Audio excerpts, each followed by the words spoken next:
Welcome. Today we're going to discuss the technique Entwined Lance, its execution, some of the things that can go wrong during its execution, things you can do to compensate or fix those issues, and just things you should know in general about the technique. So let's start out with the ideal face attack, which is a knife thrusting high from the front.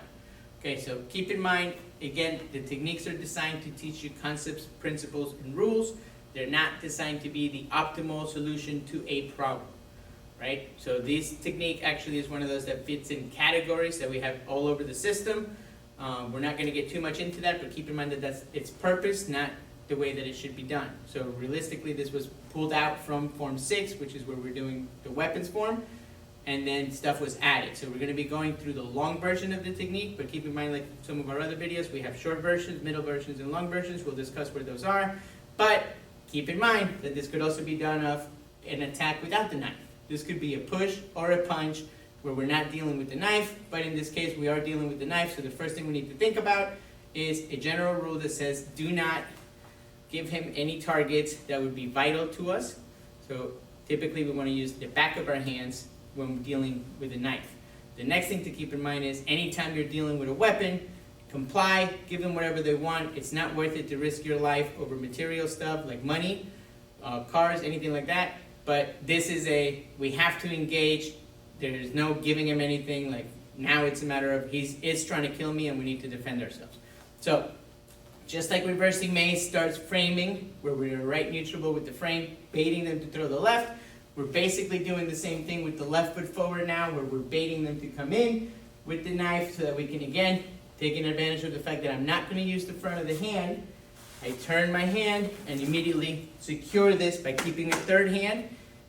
My grab is not around so that he can come towards me. It's away from me so that if he pulls out, it's away from me and not towards me. But the idea here is I'm basically doing trigger salute, where I'm controlling his depth, but slightly different, and again, keeping this elbow anchored. Now, keep in mind we have a general rule that says to always keep a check on the weapon. That doesn't mean necessarily always physical.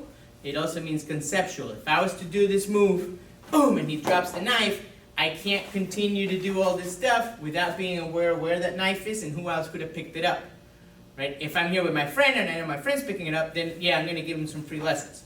But assuming that I don't know who's around, at this point might be where I want to disengage. That became the short version of the technique, and now I can secure the weapon and make sure that I'm not having to deal with it with somebody else. But assuming he holds on to the knife because he couldn't let go, or he's just really strong and distance wasn't as effective as I wanted, we're going to continue. So again, I'm going to keep a check on the weapon so that it doesn't come towards me, keeping my elbow anchored.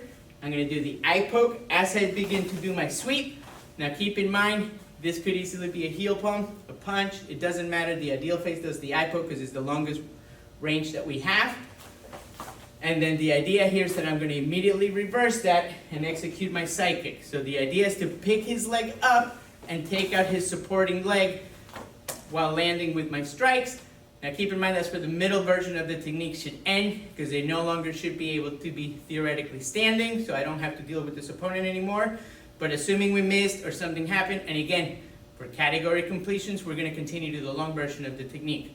So once we pick the leg up and I do my side kick, I'm going to land with the back knuckle and then flop with the elbow. From here, the idea is to do the back knuckle using center mass principle. So the problem that can go wrong here is you step and strike, and if you notice, my weight's going towards the rear when I'm trying to strike to the front, and it's pulling me out of range. I actually almost can't reach this opponent.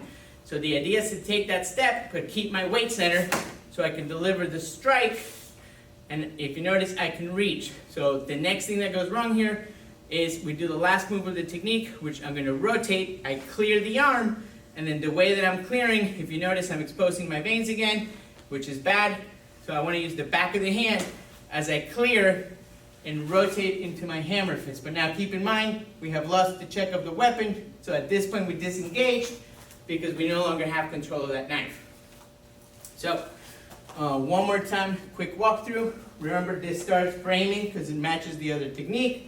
I rotate to get my body out of the way, anchor my elbow, control, cancel his depth, immediately switch hands as I start to destabilize him so I can set up for my side kick. And remember, the sidekick's going to the side of the knee because that's the weakest point of the knee.